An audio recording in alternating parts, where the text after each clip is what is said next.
বাংলাদেশের একটি প্রত্যন্ত চরাঞ্চল এটি। এখানে প্রকৃতির একেবারে কাছাকাছি নদীর তীরে জীবন চলে এক আলাদা ছন্দে। বিস্তীর্ণ চরাঞ্চলে কেউ এসেছে গরু মহিষ চরাতে, কেউ এসেছে চাষাবাদ করতে, আবার কেউ কেউ এখানে আখ থেকে তৈরি করছে গুড়, যা এই অঞ্চলের চাহিদা মিটিয়ে যাচ্ছে রাজধানী সহ দেশের বিভিন্ন জেলায়। বছরের ৫ মাস পরিপক্ক আখ থেকে গুড় উৎপাদন করেন এখানকার ব্যবসায়ীরা। তাদের আওতায় দিন হাজিরায় কাজ করেন আবার অনেকেই। ছোট্ট এই ঘরে সংসারের প্রয়োজনীয় টুকিটাকি নিয়ে রাত্রি যাপন করেন তারা। জীবিকার তাগিদে বিস্তীর্ণ চরাঞ্চলকে আপন করে নিয়ে এখানেই উৎপাদন করে আসছেন বাঙালির প্রধান মিষ্টান্ন গুড়। আমরা দিন হাজিরা কাজ করি, 500 টাকা হাজিরা। বাসা কই আপনার? বাসা মাছাগান্ধি।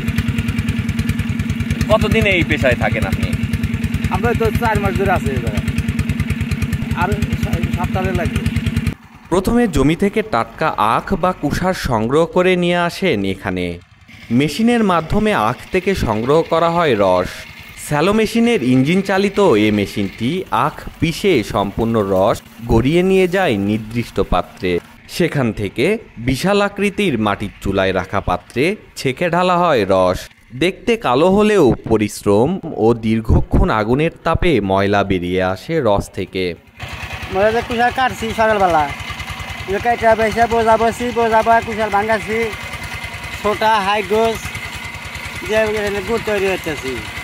মনে কর যে 2 বিশাল কাটি, 2 বিশাল কুশাল কেটে বেসে একটা বিশাল হয়, এইটা গুড় তৈরি হয়নি 4-5 মাস। প্রত্যেক বছরই করেন? হ্যাঁ, প্রতি বছর। কত বছর ধরে করেন? 15-16 বছর ধরে হরি। কেমন বেচা বিক্রি কেমন হয়, চাহিদা কেমন গুড়ের? কেনা বেচা গুড় ভালো হলে মানে যে 3,000-2500 বেচা যায় মন। এগুলো আমরা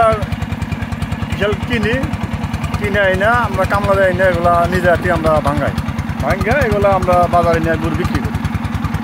গুড়টা মনে করেন 250-2900-3000 বাজার মন। এতে কেমন লাভ হয়? লাভ মানে কিন্তু খরচ খরচা বেশি, কামলা দামে খরচ খরচা পরে। রস সংগ্রহ শেষে অবশিষ্ট আখের ছোবলা জ্বালানি হিসেবে ব্যবহৃত হয়। এ সময় ধীরে ধীরে আগুনের তাপে ঘন হতে থাকে রস। এ কার্যক্রম চলমান থাকে রস জমাট বাঁধা পর্যন্ত। চুলা থেকে নামিয়ে ওজন করে আকার দেওয়া হয় এভাবেই।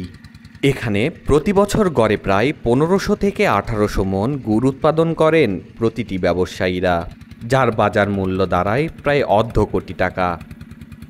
এভাবেই এগিয়ে যাক কৃষি, এভাবেই সমৃদ্ধ হোক কৃষক।